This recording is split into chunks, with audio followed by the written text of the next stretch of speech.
Okay. All right. So today's discussion is going to be the final discussion on all the New Testament Bible prophecies. So today we're going to put it all together and we're going to show you how they relate. And so I'm going to break it up into two parts. All right. So the first part, we're going to see God's pattern. So every time God's about to destroy something, he has a pattern. And we're going to look at that pattern. And we're going to look at it in three different scenarios. Okay. After that, the second part is going to be the timeline. This is going to look at the timeline of all these different prophecies so we can determine which ones have already happened and which ones are we waiting to happen. Okay. All right. So let's get started. So let's go ahead and talk about what happens when God's getting ready to destroy something. So let's start off first with the flood. All right. So let's go to Genesis chapter 6 in verse 5 through 8. Okay. And it says, oh, sorry. Lord, please guide me and give me the words to say and help me to say it in the way you want me to say it. In Jesus' name I pray. Amen. Okay. All right. So 5 through 8. And it says, and God saw that the wickedness of man was great in the earth, and that every imagination of the thoughts of his heart was only evil continually. And it repented the Lord that he had made the man on the earth, and it grieved him at his heart. It grieved him. And the Lord said, I will destroy man whom I have created from the face of the earth, both man and beast, and the creeping thing, and the fowls of the air, for it repenteth me that I have made them. But Noah found grace in the eyes of the Lord. So let's look at what was going on during Noah's time. He said that all the thoughts were evil continually. Like even the imaginations, things going on in the mind, just nothing but evil. Nothing but evil. And so we know from this story that only 8 people out of the entire world were saved. Only 8. That's how bad it was. Out of the entire world, which at that time, I don't know if there were millions of people, thousands, I don't know. But we know there were a lot of people that existed during that time, and only 8 were saved. Just 8, okay? So we sort of kind of get a feel of, what the circumstances was like before he was about to destroy the whole entire earth with water. All right. So now let's check out another destruction that he did. Let's go to Genesis chapter 13. And if those who probably know where I'm going, it's going to be talking about Sodom and Gomorrah. And it says in 13:13, it says, but the men of Sodom were wicked and sinners before the Lord exceedingly. Let's get a little bit more detail here. Let's go to 18:20. In Genesis 18:20. And it says, and the Lord said, because the cry of Sodom and Gomorrah is great, and because their sin is very grievous. There's that word again, grievous. It says, I will go down now and see whether they have done altogether according to the cry of it, which is come unto me. And if not, I will know. Okay? So God's getting ready to come down, personally come down to Sodom and Gomorrah and see what's going on. So on his way down there, he sees Abraham, right? And so this is where the bargaining begins. God's telling Abraham what he's about to do. He's about to destroy Sodom and Gomorrah. And Abraham says, Lord, what if there's 50 people? Surely you're not going to destroy an entire city if there's 50 righteous people in it. And God says, no, I won't do it. So he starts bargaining again. Okay, what about 45 people? What if there's 45 righteous people? Surely you're not going to destroy it. Not 45 people. Come on now.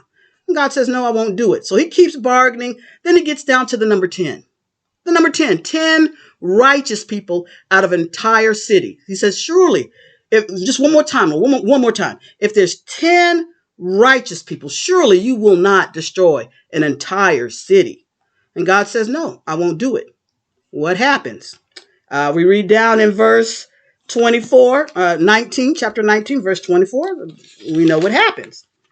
And it says, then the Lord rained upon Sodom and upon Gomorrah brimstone and fire from the Lord out of heaven. So here's the pattern, people. There weren't even 10 righteous people, not even 10 righteous people in Sodom to save this city. Okay, not even 10. Now remember, when he destroyed the earth, the whole earth, there was only 8 that were saved. And God was willing to keep Sodom if he would have found 10 righteous people.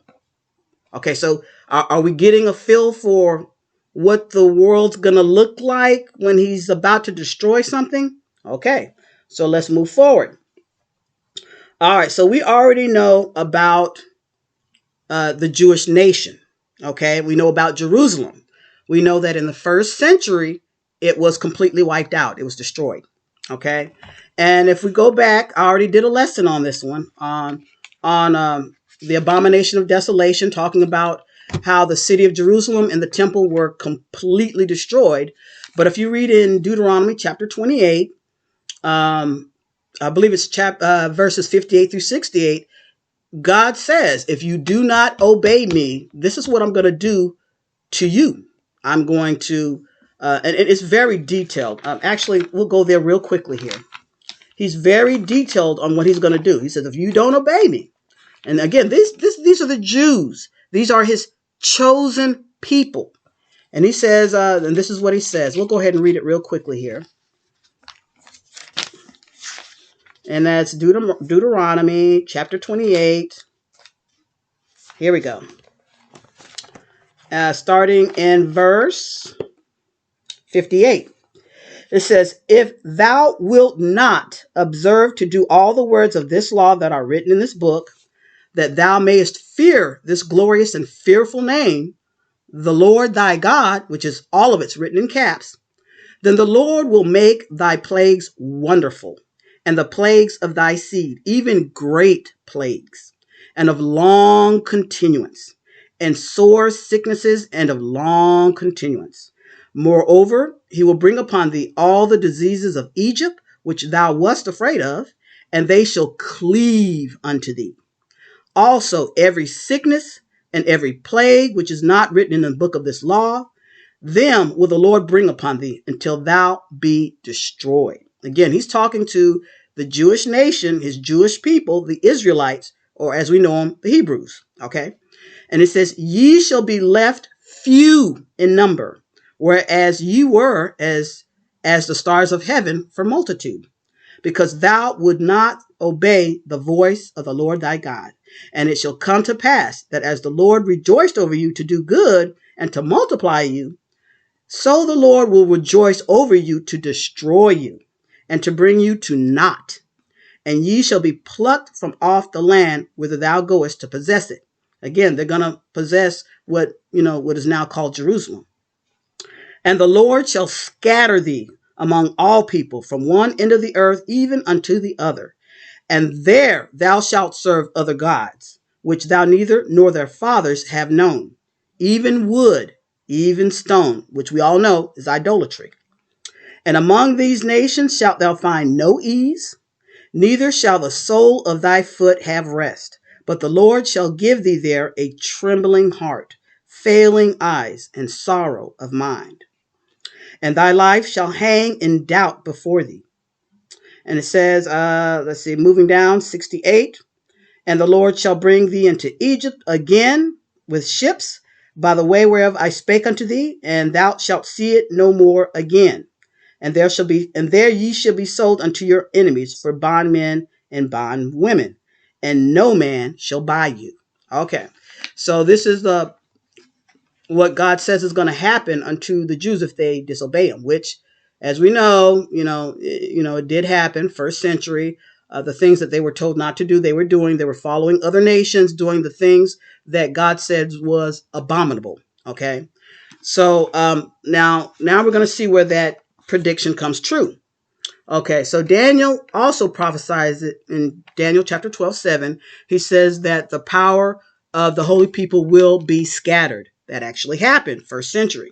Okay, and if you read Matthew 24, it goes in detail about the war, about the abomination of desolation, about the destruction. Okay, so this actually happened.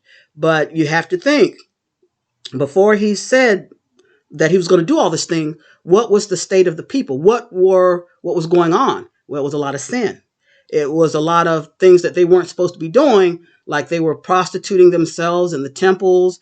They were actually, there's quite a bit of cannibalism going on.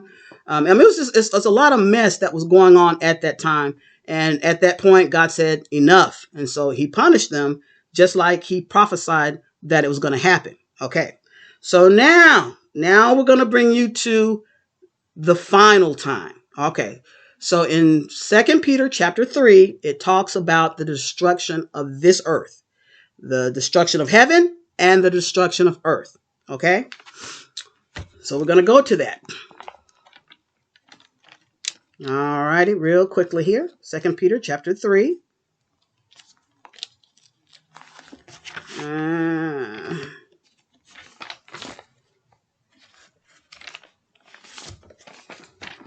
My Bible's falling to pieces, people. I keep saying I'm going to get a new one. All right, so 2 Peter chapter 3. Now, this is talking about the destruction, the prophecy that states that this current earth and the current heaven, as we know it, will be destroyed. Okay, that's 1 Peter. Sorry. All right, here we go.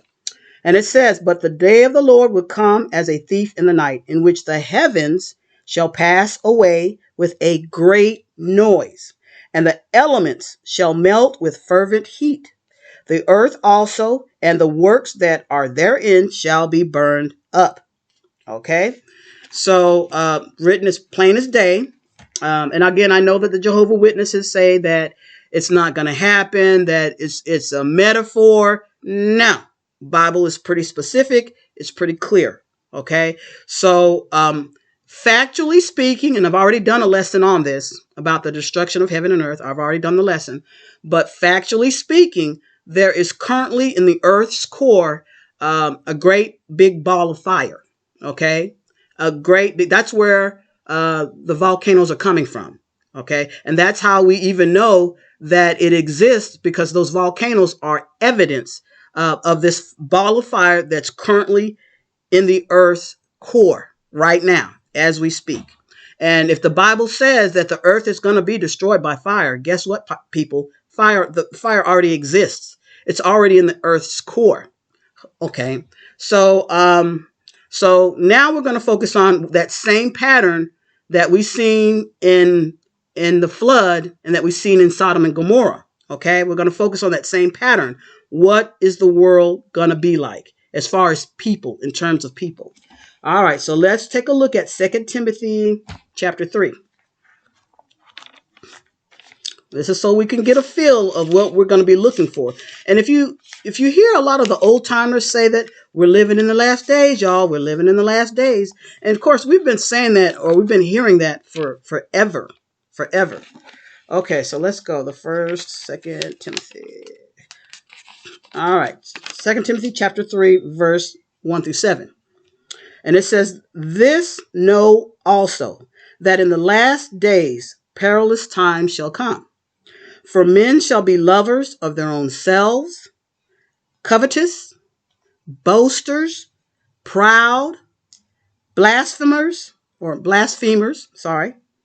disobedient to parents, unthankful, unholy, without natural affection, truce breakers, false accusers, incontinent, fierce, despisers of those that are good, traitors, heady, high-minded, lovers of pleasures more than lovers of God, having a form of godliness but denying the power thereof. From such turn away. For this is the sort, for of this sort are they which creep into houses and lead captive silly women laden with sins, led away with diverse lusts, ever learning and never able to come to the knowledge of the truth. So this is describing a world pretty much which we live in today. The only difference is there's still quite a good amount of people out there that are wanting to do good, that are wanting to fight for righteousness, that still believe in God, that still follow him, that still obey him. So when we were looking at the flood, there were only eight people that were considered righteous enough to be saved. Okay. When we look at Sodom and Gomorrah, there weren't even 10 righteous people, weren't even 10. In fact, the only that were saved were like 3 people, because it was Lot and his 2 daughters, and his wife ended up dying only because she looked back. Okay. And so now we're looking at this final destruction here. What is the world going to look like? Well, I just pretty much described what's going on now. And you have to remember, when I was young, a lot of the things that are going on now, you never heard of. I mean, you never heard of children, going into, schools, elementary schools, shooting up other kids. You never heard of college students going into, on the campus, shooting up other students and teachers and faculty and all that. You just didn't hear about such things. So I can only imagine the younger generation now, what things are going to look like when they grow up.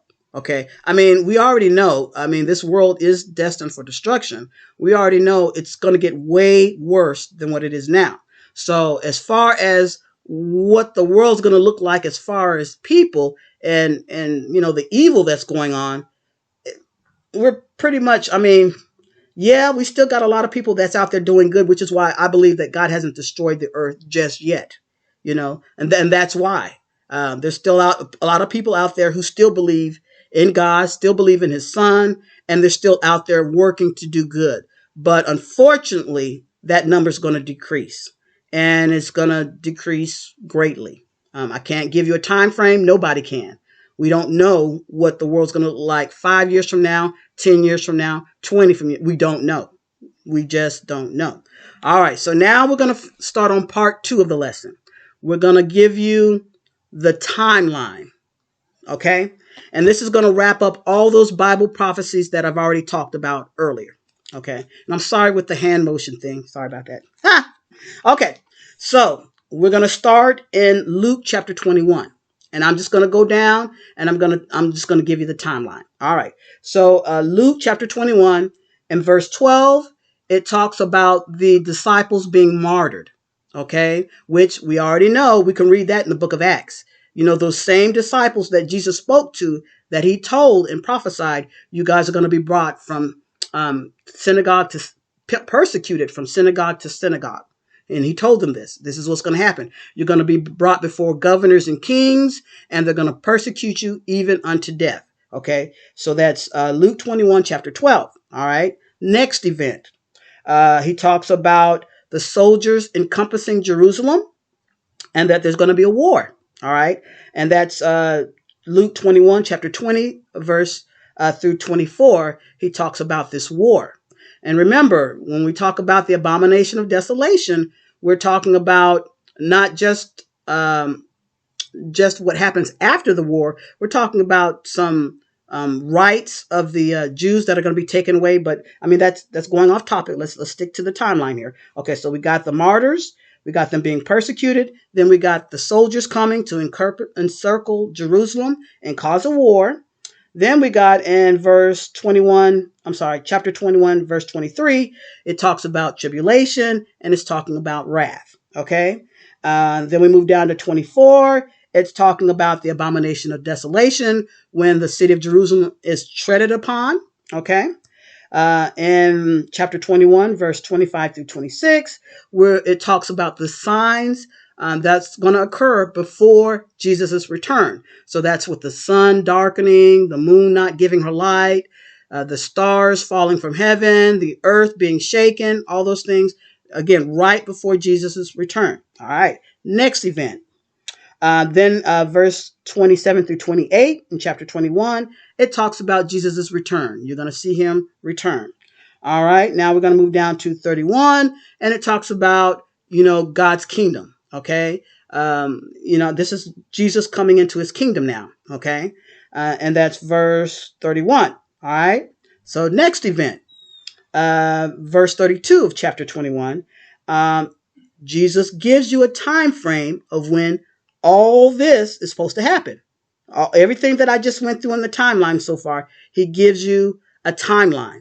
And he tells his disciples it's going to happen in your generation.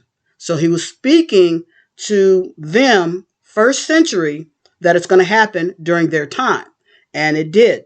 The desolation happened.